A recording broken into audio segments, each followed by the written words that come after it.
Po tayong breaking news, ipinapasara ng lokal na pamahalaan ng Quezon City ang dalawang gasoline stations dahil sa paglabag umano sa ilang ordinansa ng syudad.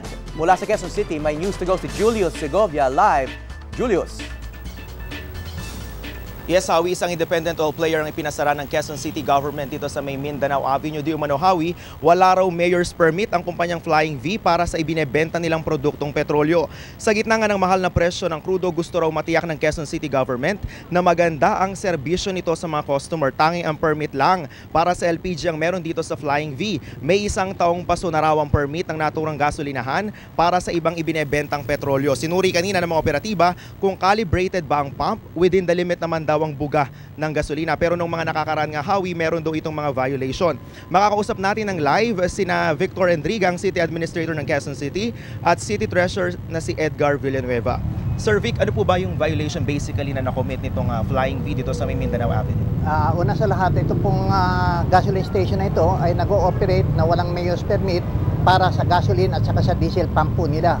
Meron lamang po silang permit na mag-operate dito sa kanilang LPG. No? Kaya papahintulutan ho natin yung LPG mag-operate, pero yung gasoline at saka yung diesel pump ay isasarado po natin temporarily habang nag-a-apply pa po sila ng permit para makakuha dito sa pag-ooperate ng gasoline at diesel pump. Nung na-inspection po ito ay may nakita po mga diferensya ng short selling, kung kaya't pina-inspection natin ulit at ngayon medyo tama na po dahil sa nakita ho nila na medyo stricto ang ating syudad sa pagmamonitor na tama yung binibigay at ibinabayad ng ating mga customer upang maprotektahan ang ating mga gasoline customer. Inatasan ho ng ating alkalde, si Mayor Herbert M. Bautista, na inspeksyonin ho lahat ng ating mga gasoline stations sa lungsod Quezon upang protektahan ang ating mga gas consumers. Okay, Sir Ed naman, maitanong ko lang po, ano po ba dapat yung nakakabit na sticker dito sa mga gasoline station na para malaman na sila ay nakapag-comply doon sa mga permit na dapat po na meron sila? Kung mapapansin po natin, yung po nakakabit na sticker doon ay panahon pa ng ating City Administrator na dating City Treasurer. Okay. Hindi po kami nag-i-issue ng panibagong sticker na ako na nakapirma dahil ako na City Treasurer ngayon kung meron kaming nakitang mga violations. They have to comply first with all the violations and pay all the necessary charges and taxes bago namin ikabit yung bagong sticker. Pero apparently, kung makikita po natin doon, yung pa rin nung Dr. Victor Endriga nakapirma doon. Ibig sabihin no, nakadaan na po ilang quarters at nag-issue na po kami ng dalawang mga violation na notices. And until now, wala pa silang compliance doon sa mga violation notices na yun. Sir, kanina po nung in-issue natin yung closure order, ano po ba yung naging pahayag naman ng pamunuan po ng Flying V na may-ari nga dito, yung gas dealer? Ang sabi po nila ay nag-a-apply pa lang daw po sila, ngunit dapat po noon ay hindi nila ino-operate dahil nag-a-apply pa lang po sila.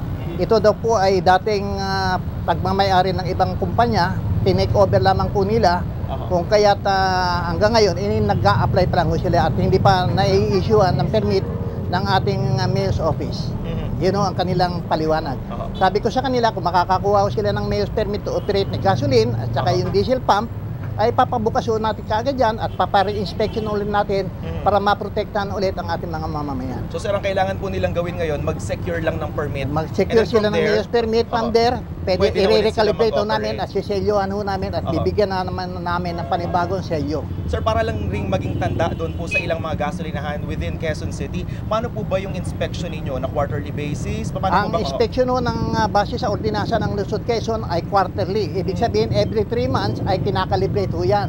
Unlike sa ibang LGU po ay minsanan lang sa isang taon. Ngunit sa ordinansa ho ng Luzon, Quezon, pati po ang multa itinaasan ho namin.